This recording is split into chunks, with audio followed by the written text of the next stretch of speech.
Traveling with a disability. Is there challenges?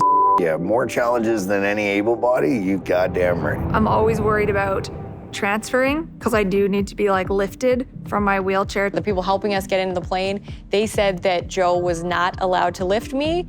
Joe, my husband, not allowed to lift me, and that they had to do it. Absolutely not. You're not gonna lift me. I don't wanna risk it. If I fall, I'm gonna sue the company. Oh yeah, you can sue the company. Yeah, I don't wanna fall. They ended up dropping me like on the armrest of the airplane seat. I don't know how, because I'm not heavy, but yeah, Joe was pretty mad about that. It's just like everything's a risk. You're taking a gamble. I've traveled a lot, I fly a lot, and what makes me the most nervous about flying is my wheelchair, having it damaged, having parts lost. I have my system. I take everything off my chair. I look the people in the eye and say, be careful with my legs. Please be careful. Don't damage my chair. Last year I went to Paris and they broke my wheelchair. The pilot came straight to the back of the plane and said, "Ma'am, I'm so sorry, but your wheelchair's broken." The titanium leg, it just sliced right off. It was bad. Every time I fly, I have these nerves, every time, and which really sucks because as a person with a disability or just as a human in general, we should just be able to fly without the fear of having my legs broken.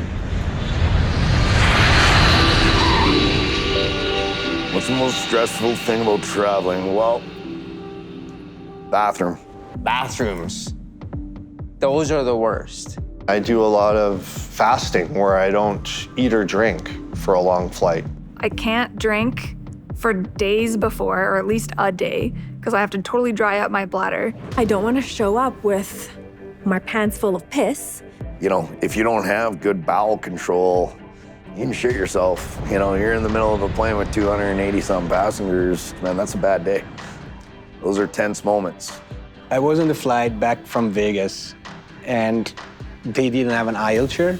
So at some point I had to pee, and they offered me to just lift me and carry me to the washroom. I told like, absolutely not. So then I asked her, can you just bring a bottle? I just do it here. It was just like ridiculous.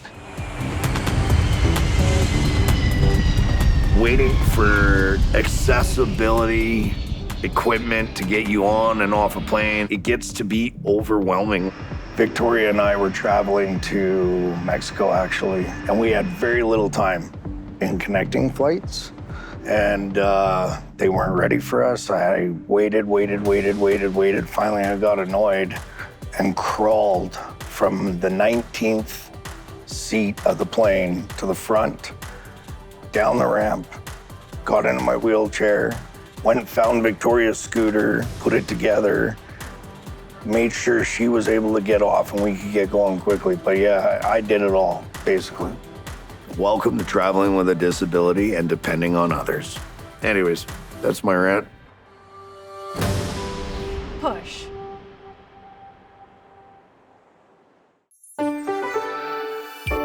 Now streaming on AMI+.